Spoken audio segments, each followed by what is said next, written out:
Hey there, my name is Will and I'm on a journey to learn how to read and write Ancient Egyptian Hieroglyphs. I'm sharing the process as I go, one illumination at a time, and I'd love for you to come along for the ride. So welcome then to Scribe Vibes. My main guide on this journey is How to Read Egyptian Hieroglyphs by Bill Manley and Mark Collier. But to help piece things together, I'm also pulling from a host of online resources, from Wikipedia all the way to digital scans of Gardner's Egyptian grammar. I'm no expert, just an enthusiastic explorer, figuring it all out one page at a time. Talking of pages, it's time to open up the notebook and get started. Page 10. Today we are broadening our consonant sounds into biliterals and triliterals. Already these glyphs have started to creep their way into our notebook, despite my best efforts to keep things uniliteral, and we haven't really mentioned them since page 3 or so. But I'm sure that you will have noticed that not every hieroglyph we've used could possibly be transliterated from the simple alphabet we learnt before. Some glyphs, you see, are inherently the duet of being more complex as well as more efficient. So to recap, a biliteral phonogram is a glyph which sounds as two consonants together. For instance, the house, one glyph, but both a p sound and a r sound combined, hair. And the pool with lotus flowers is a sh sound and an a sound, sha. And a triliteral phonogram is a glyph which has three consonants to make a sound. For instance, the heart and windpipe, which we've seen before, is a n sound, a f sound, and a r sound, nefer. And the moon is a p sound, a s sound, and a j sound, JSesh. This is the biliteral glyph mer, meaning the word for love, like, desire, or want. It is a m sound and a r sound. Why then, one might ask, is mer accompanied by an extra r in the form of a mouth here?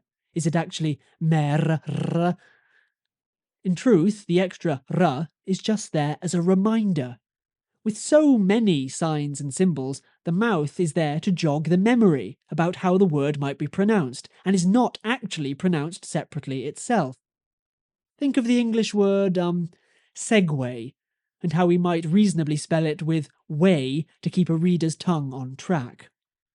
But, if like in the example, bak, servant, the uniliteral glyph at the end, such as this ka, is a different sound entirely from the biliteral, here, ba, then we know it is a separate sound, part of the overall spelling of the word, and not just a reminder. In this case, it should be pronounced.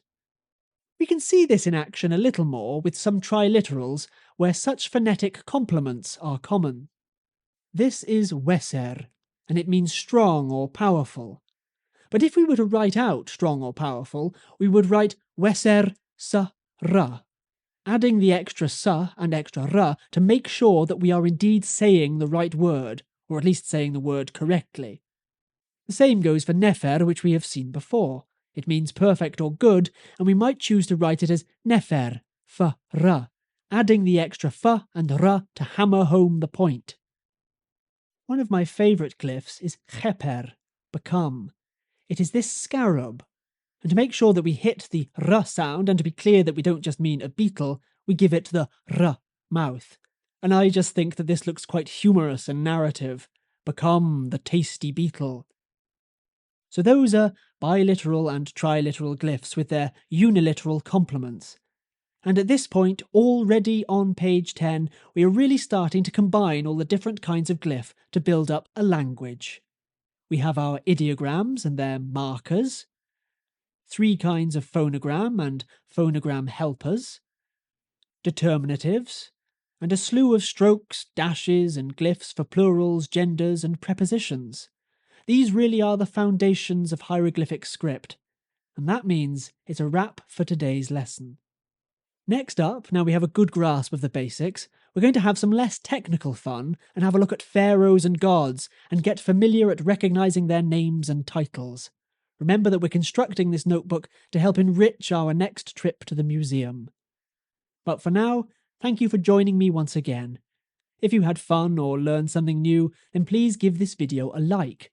And if you want to keep following along, be sure to subscribe and turn on notifications so you don't miss the next page in the notebook. Oh, and before you go, let's keep the pictograms going. Why not drop a relevant emoji in the comments? Engagement for the algorithm god. I'm excited to see what you come up with. And I'll see you next time.